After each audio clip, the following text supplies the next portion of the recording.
Niining panahon nga ang putling ebanghelyo gihagit sa mga hiwi nga pagtulunan.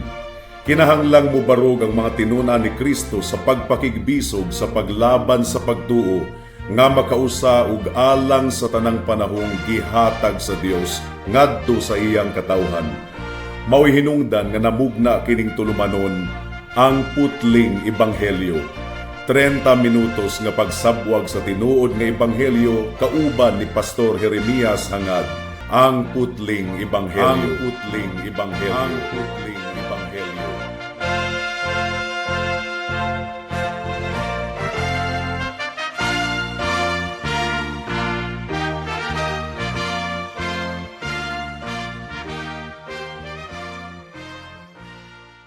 Special greetings sa tanang mga regular nga tigpaminawan sa atong panagsibya dinhi sa kahanginan ug espesyal usab nga pagpanimbaya sa akong 97 years old nga lolo nga si Lolo Isabelo Lauri Sr.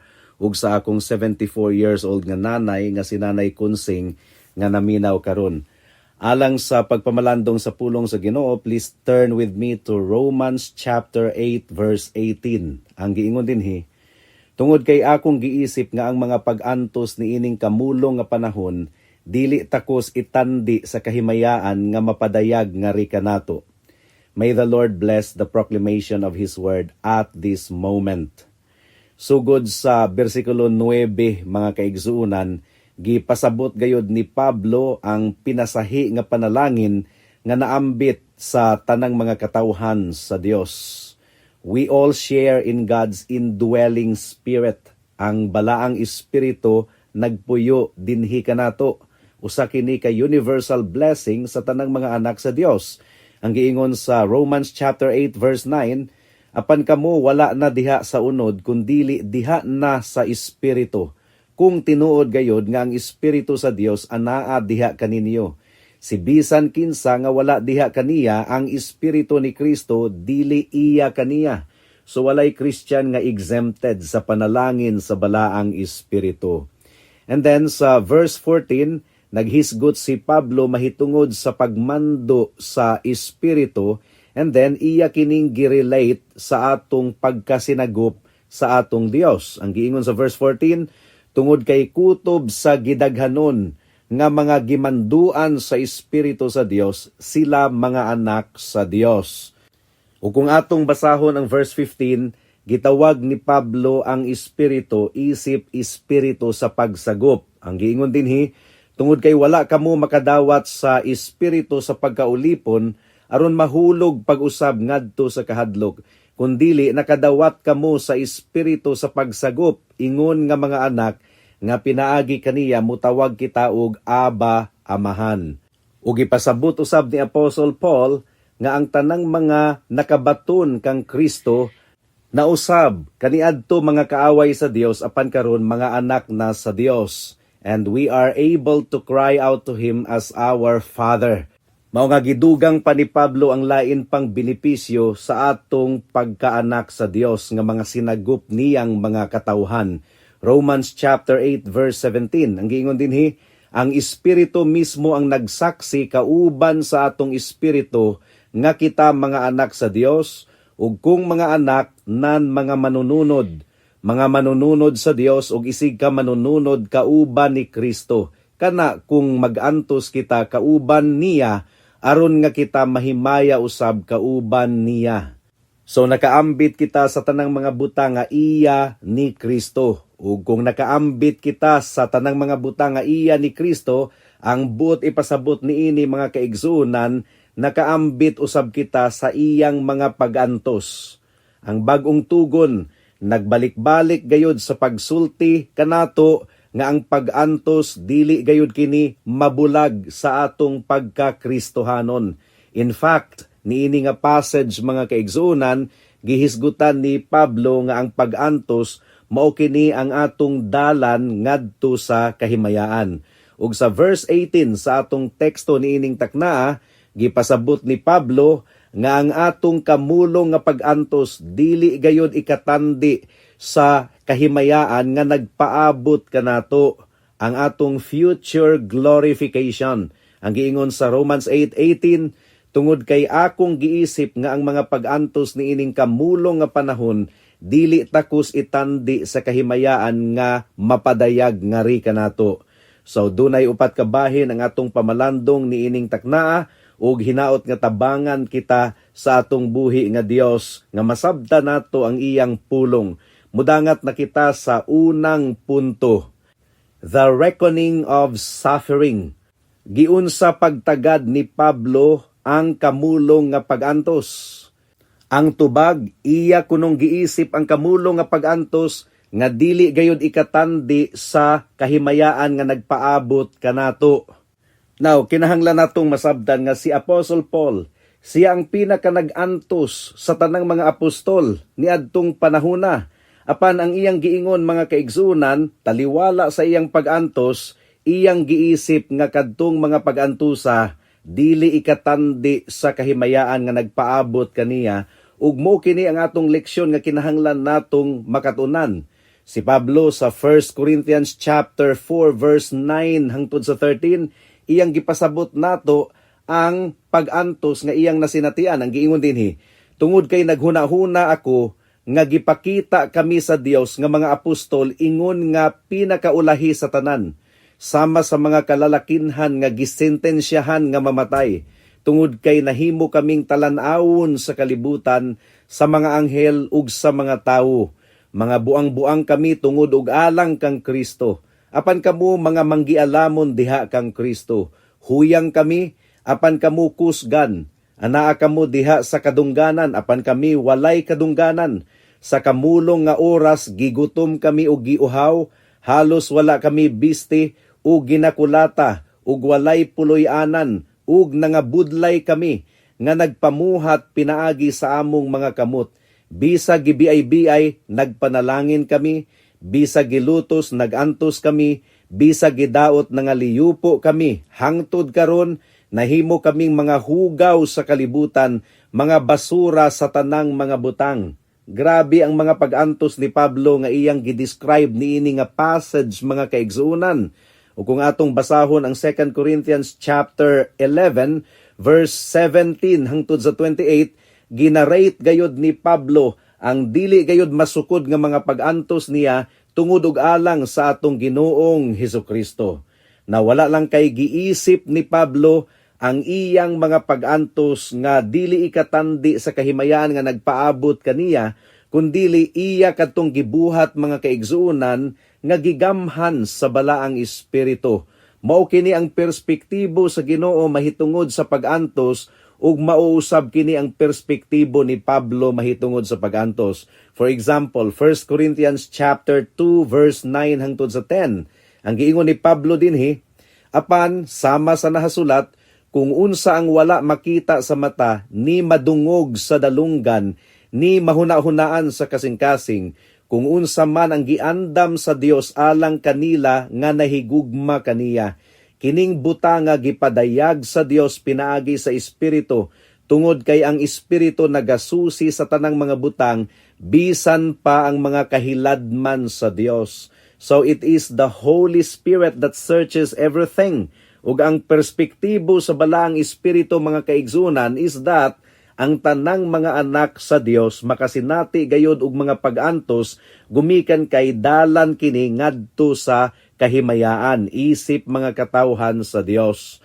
In fact, ang balaang espiritu direkta gayud nga nakigsulti kang Paul mahitungod sa iyang mga pag-antos. Acts chapter 20 verse 22 hangtod sa 24. Ang giingon dinhi, ug karon tan-awa, moadto ako sa Jerusalem nga gituklod sa espiritu, nga wala masayod kung unsang mahitabo kanako didto, gawas lang nga ang balaang espiritu nagasaksi nga ri kanako sa matag syudad nga ang bilangguan ug mga kasakit nagpaabot kanako.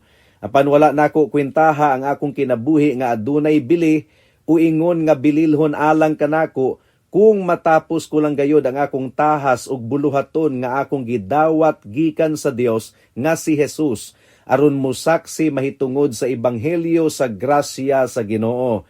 So nakahibalo gayod si Pablo nga sa bisag asang lugar siya moadto, aduna gayoy pag-antos nga nagpaabot alang kaniya.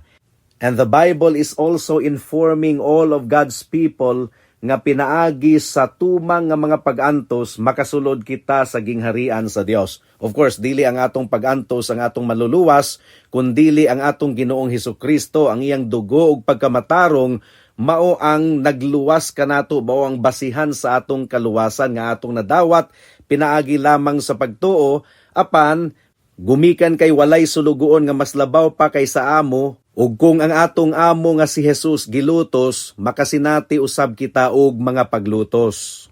So, ang ikaduhang punto mga kaigsunan, aduna gayoy realidad sa pag-antos alang kanato sa kamulong nga panahon. Ang atong teksto once again sa verse 18 nagaingon, tungod kay akong giisip nga ang mga pag-antos niining kamulong nga panahon dili takos itandi sa kahimayaan nga mapadayag nga rika nato. So pinaagi niini mga kaigsunan na pahinumduman kita nga ang kamulong nga panahon sa mga pag-antos ug nga kining kalibutan na alang sa mga magtotoo usa ka kapatagan nga aduna gayoy giyera. Now si Johnny Mathis, usa ka singer mga kaigsunan nga sikat ni adtong 1970s, nagcompose siya og kanta mahitungod sa pagkatawo sa atong Ginoong Hesukristo.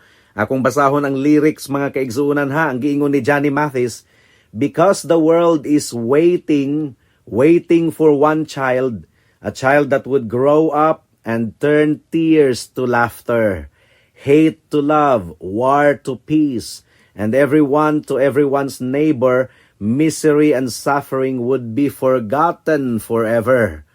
So nindot paminawon ang lyrics sa kanta mga kaigsunan no, nga ang pagdumot mapulihan og gugma, ang gubat mapulihan og kalinaw, ang mga luha mapulihan og katawa, unya ang mga pag-antos makalimtan forever. Tinuod bagayod kana, mao bagayod kana ang tumong nganong natawo si Kristo niining kalibutana nganong mianhi siya. Paminaw nato ang giingon mismo sa atong Ginoong Hesukristo. Mao bagayod kana ang iyang misyon. Matthew chapter 10 verse 34 hangtod sa 36. Ang giingon dinhi, ayaw kamo paghuna-huna nga mianhi ako aron magdala og kalinaw sa kalibutan. Wala ako mianhi aron magdalag kalinaw kundili espada.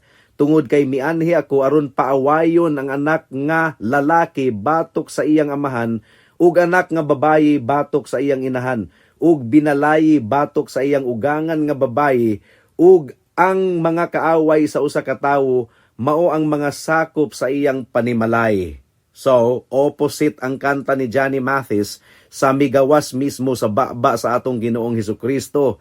Sa tinuod lamang mga kaigsuunan, kung ang usa ka tawo seryoso gayod nga Kristohanon, bisan pa ang iyang family members mulutos kaniya, mubiay-biay kaniya, mubugal-bugal kaniya, ug mao kana ang kasinatian sa tanang mga katawhan sa Ginoo sa tibuok kalibutan. In fact, kung basahon nato ang 1 Peter chapter 4 verse 12 hangtod sa 19, dili na lang nato basahon sa kinatibuk-an gumikan kay kulang ang atong oras, pero makita nato nga gitudlo ni Pedro ang 8 ka prinsipyo mahitungod sa pag-antos sa mga Kristohanon. Sa verse 12, gipasabot ni Pedro nga ang pag-antos normal lamang.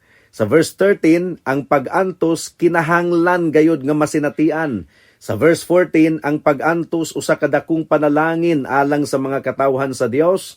Sa verse 15, ang pag-antos dili takos nga ri kanato kay mas takos gayod ang pagsilot sa Ginoo. Ang iyang kondemnasyon pero wala ka na gihatag sa Ginoo kanato, gumikan sa iyang grasya nga nagluwas kanato. Mao nga ang atong pag-antos dili kana deserving alang kanato, kay ang deserving alang kanato mao ang paghukom sa Dios. Ang pag-antos kuno dulongganon. Ang pag-antos according to verse 17 masinatian nato karon. Ug ang pag-antos matud pa sa verse 18 usa ka ilhanan nga kita mga katawhan sa Dios. Ug sa verse 19 ang pag-antos kuno nagtudlo kanato og mga leksyon sa kinabuhi. Ug dugang pa mga kaigsuunan kung atong basahon ang 2 Timothy chapter 3 verse 10 hangtod sa 12, gipasabot gayud ni Pablo ang realidad sa pag-antos niini nga passage. Ang giingon dinhi, apan kamo nagsunod sa akong pagtulunan, sa akong binuhatan, sa akong tumong sa kinabuhi, sa akong pagtuo, sa akong pagpailob, sa akong gugma, sa akong kalig-on, sa akong mga paglutos ug mga pag-antos nga nahitabo kanako didto sa Antioquia ug sa Iconium ug sa Listra, mga paglutos nga akong giagwanta. Apan taliwala niining tanan, giluwas ako sa Ginoo. Tinuod gayod nga ang tanang nagtinguha nga magkinabuhi ug balaan nga kinabuhi diha kang Kristo Jesus pagalutuson.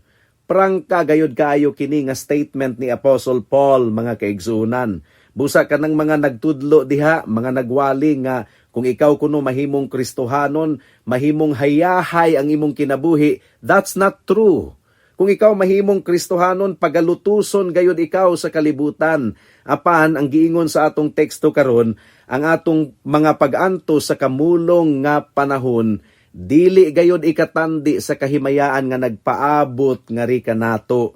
So, mo kini pagpangatarungan ni Pablo mahitungod sa pag-antos, no? Verse 18 sa atong teksto once again, tungod kay akong giisip nga ang mga pag-antos ni ining kamulong nga panahon, dili takos itandi sa kahimayaan nga mapadayag nga rika nato. So, ang idea nga gipasabot ni Pablo niini kining timbangan, mga kaigsunan. Kung timbangon ang atong mga pag-antos ni ining kalibutana versus sa kabug-aton sa kahimayaan nga nagpaabot kanato, wala gayoy ikatandi, mga kaigsunan. Dili takos ang mga pag-antos nato nga itandi sa himaya nga nagpaabot kanatong tanan nga mga katawhan sa Ginoo. Applicable lamang kini sa mga tinuod gayod nga Kristohanon. So mo kini punto ni Apostle Paul nga dili gayod ikatandi ang basura ug ang bulawan. Siyempre, ang atong mga pag-antos, mga basura kini, pero human sa atong mga pag-antos, madawat nato ang bulawan nga ganti didto sa kahimayaan. 2 Corinthians chapter 4 verse 16 hangtod sa 18. Ang giingon dinhi, mga kaigsunan, busa wala kami maluya, bisan pag ang among panggawas nga pagkatawo nagkaluya, ang among sulod nga pagkatawo ginabag-o sa matag adlaw. Tungod kay kining gaan ug kadali lamang nga pag-antos, nag-andam alang kanamo og usa ka walay katapusang dakong himaya nga labaw pa sa tanang pagtandi. Samtang nagtan-aw kami dili sa mga butang nga makita, kundili sa mga butang nga dili makita, tungod kay ang mga butang nga makita lumalabay lamang. Apan ang mga butang nga dili makita walay katapusan. Dalaygon ang Ginoo sa iyang pagpadayag niini diha sa iyang pulong. Naghatag gayud kanato kini og kasiguraduhan ug paghupay. Matod pa ni Arthur Pink, akong basahon dinhi sa English, afflictions are light when compared with what really deserve.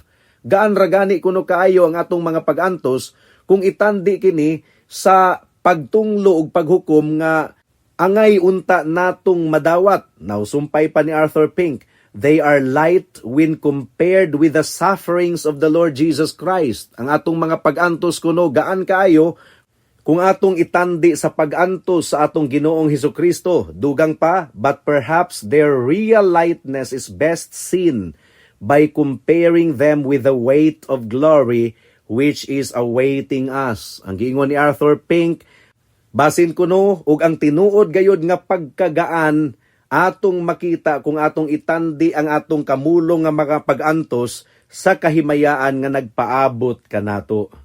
Sa 2 Corinthians chapter 11 verse 23 to 28, gilista ni Apostle Paul ang tanang mga pag-antos nga iyang nasinatian. So, si Pablo nga nag-antos gayod og duro, iya pagayod nga gisulti sa verse 17 ug 18 ang mga pulong nga nagaingon, tungod kay kining gaan ug kadali lamang nga pag-antos, nag-andam alang kanamo og usa ka walay katapusang dakong himaya nga labaw pa sa tanang pagtandi. Samtang nagtan-aw kami dili sa mga butang nga makita, kundili sa mga butang nga dili makita.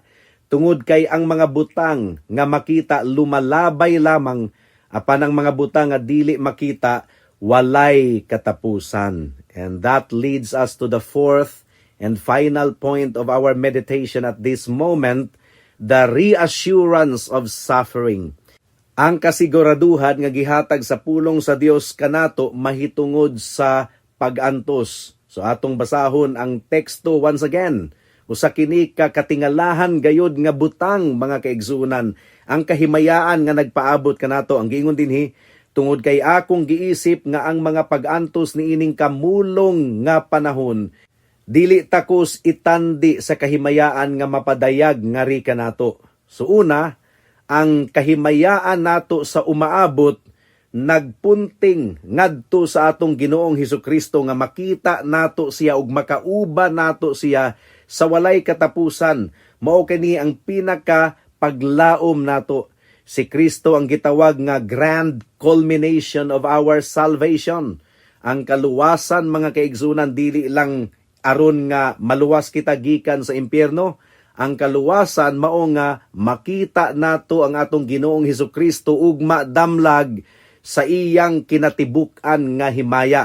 So wala gayoy pag-antos ni ining kalibutana nga makatandi sa kahimayaan nga atong makita diha sa atong Ginoong Hesukristo. Ikaduha, kita usab mahimaya ang atong lawas mapulihan ug lawas nga dili madunot. Wala na gayoy mga pagluha, wala na gayoy mga kasakit. So samtang ang mga pag-antos sa mga magtutuo niining kalibutana lumalabay lamang, ang kahimayaan nga mapadayag nga ri kanato wala gayoy katapusan. Bisan pa og dili pa nato kini makita sa pagkakaron, pero ato na kining nasinatian anam-anam mga kaigsunan.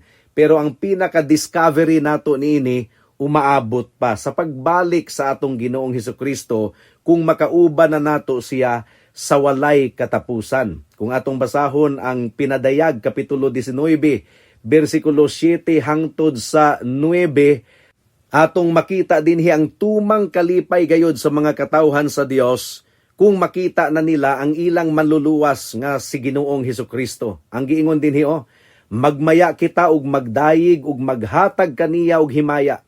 Kay ang kasal sa kordero miabot na, ug ang iyang pangasawunon naghimong andam na sa iyang kaugalingon. Gitugutan siya nga makabisti sa iyang kaugalingon og pinong lino, masidlakon og putli. Kay ang pinong lino mao ang mataro nga mga buhat sa mga balaan. Ug ang anghel miingon kanako, isulat kini, bulahan sila nga mga giimbita sa panihapon sa kasal sa kordero. Ug siya miingon kanako, kini mao ang tinuod nga mga pulong sa Dios. So this is a metaphor or symbolical language. Si Kristo ang pamanhunon, ang iglesia mao ang iyang pangasawunon. So, asa man mapadayag kini nga himaya mga kaigsuunan, ang giingon sa atong teksto, mapadayag nga ri kanato. Kung ang kahayag sa adlaw maghatag og kalamdag sa kalibutan nga anaa sa kangitngit, samot ang kahayag sa atong Ginoong Hesukristo. Maghatag gayud og kalamdag nga ri kanato nga iyang mga katawhan. Mao gani nga musidlak kita sa usa ka mahimayaong kahimtang kung makita na nato ang atong Ginoong Hesukristo nawong sa nawong. So ang pangutana, sa unsang paagi mahitabo kini kanato?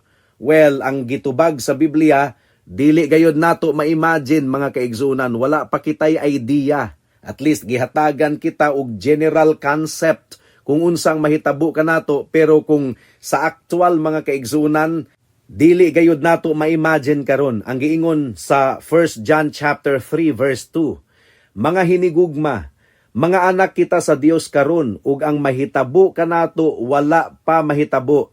Apan nasayod kita nga inig pakita niya, mahimo kitang susama kaniya tungod kay makita nato siya ingon nga siya.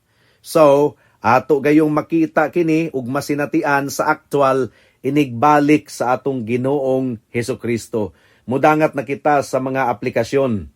Ang atong teksto karon naghatag gayud og dako kaayong pagtandi. Ganina gitandi nato ang kamulong nga pag-antos sa mga katawhan sa Dios in compared with the future glory nga nagpaabot kanato. Pero nindot usab mga kaigsuonan nga atong itandi ang mga maayong butang nga nasinatian karon sa mga dili magtotoo. Di ba nakasinati sila og hapsay or nindot nga kinabuhi tingali ang ilang pamati maayo ang dagan sa ilang kinabuhi karon pero wala sila'y Dios sa ilang kinabuhi. Kung atong baliktaron ang atong teksto mga kaigsuonan, ang mga maayong butang nga nasinatian karon sa mga dili magtotoo dili usab kini ikatandi sa bugat kaayo nga pag-antos nga ilang masinatian in the future. Mao gani nga si Moses mga kaigsuonan, gipapili siya sa kamulong nga nindot nga kahimtang dito sa Ehipto kung itandi kini sa pag-antos sa mga katawhan sa Dios. Gipili gayud ni Moses ang pag-antos sa mga katawhan sa Dios kaysa nindot ang iyang kinabuhi dito sa Ehipto pero walay Dios sa iyang kinabuhi. Mao kini gipadayag sa Hebrews chapter 11 verse 24 hangtod sa 26. Ang giingon dinhi, pinaagi sa pagtuo si Moises niadtong midako na siya, mibalibad nga pagatawgon nga anak sa anak nga babayi ni Faraon, nga mas gipili nga pagasakiton kauban sa mga katawhan sa Dios kaysa maglipay sa lumalabay lamang nga mga kalipay sa kasalanan. Iyang giisip ang kaulawon ni Kristo nga mas dako pang bahandi kaysa mga bahandi sa Ehipto tungod kay naglaom siya sa ganti. So dunay mga katawhan karon nga nagpasulabi gayud kaayo sa kalipay diha sa kasalanan sa kamulong nga panahon. Apan wala nila nasabti nga ang kalipay sa kasalanan nga ilang gibati karon dili ikatandi sa pag-antos nga nagpaabot kanila. Higala pamalandungi kini nga kamatuoran. Apan kung atong i-compare ang kamulong nga pag-antos sa kahimayaan nga umaabot mga kaigsuonan, mas pilion gayud nato ang kamulong nga pag-antos kaysa maglipay sa kasalanan sa kamulong nga panahon ug ang puli niini walay katapusang pag-antos. So the Bible is really giving us a common sense lesson mga kaigsuonan. Hebrews chapter 11 verse 35 hangtod sa 36. Ang giingon dinhi, ang mga babayi gidawat nila og utro ang ilang mga patay pinaagi sa pagkabanhaw. Ang uban gipaantos nga mibalibad sa pagdawat sa kagawasan aron mabanhaw sila pag-usab ngadto sa mas maayong kinabuhi. Ang uban nagantos og pagbugal-bugal ug pagkulata ug bisan pa og mga kadena ug pagkabinilanggo. So, gi-recall niini nga teksto ang mga pag-antos nga gipili sa mga katawhan sa Ginoo gumikan kay nasabtan nila ang kahimayaan nga nagpaabot kanila. Now, dunay mga tawo nga mas pilion nila ang mga bahandi sa kamulong nga panahon, mas pilion nila ang kalipay sa kasalanan sa kamulong nga panahon, apan delikado kaayo. Gumikan kay ang puli niini mga kaigsunan walay katapusang pag-antos. So, kung ikaw anak sa Dios, unya nakasinati ka og pag-antos sa kamulong nga panahon, this message is really an encouragement to all of us, mga kaigsunan. Pagpalig-on kinialang kanato, human sa atong mga pag-antos ni ining kalibutana, adunay dakong bahandi nga nagpaabot kanato. Apan sa mga dili magtotoo, paminawa ninyo kining warning sa atong Ginoong Hesukristo sa Marcos kapitulo 8 bersikulo 36. Ang giingon ni Kristo, tungod kay unsa may ginansya sa usa ka tawo nga maangkon niya ang tibuok kalibutan, apan malaglag ang iyang kalag. Pamalandungi kinihigala kung naminaw ikaw karon. Unsa may imong makuha kung naglipay gayud ikaw sa kasalanan niining kalibutana, naangkon nimo ang tibuok kalibutan, apan ang imong kalag malaglag. What profit is it for you, higala? Busa hinuklugi kini ug kung nakita nimo ang imong tinuod nga kahimtang nga ikaw na ilalom sa tunglo ug kapungot sa Dios gumikan sa imong sala, dangup kang Kristo paghinulsol sa imong sala bisan pa og unsa kini kabugat, pasayloon kini sa Ginoo, papason kini sa Ginoo sa unsang basihan, sa basihan sa dugo ni Kristo nga giula didto sa krus sa Kalbaryo. Gumikan kay ang bayad sa sala mao ang kamatayon, mao nga si Kristo mao ang namatay, siyang nagpaula sa iyang dugo. O kung ikaw maghinulsol sa imong sala ug musalig kaniya, ang iyang pagkamatarong igasulob kanimo. Buhata kini karon higala, pag hinulsol sa imong sala, dangop kang Kristo, tuuhi og saligi siya lamang ingon nga imong bugtong Dios ug manluluwas. Karon na gayod, kay basin ug ugma ulahi na ang tanan. Amen. Alang sa dugang nga mga pangutana, mahimong mo text kang Pastor Jeremias hangad sa 0935-744-3030.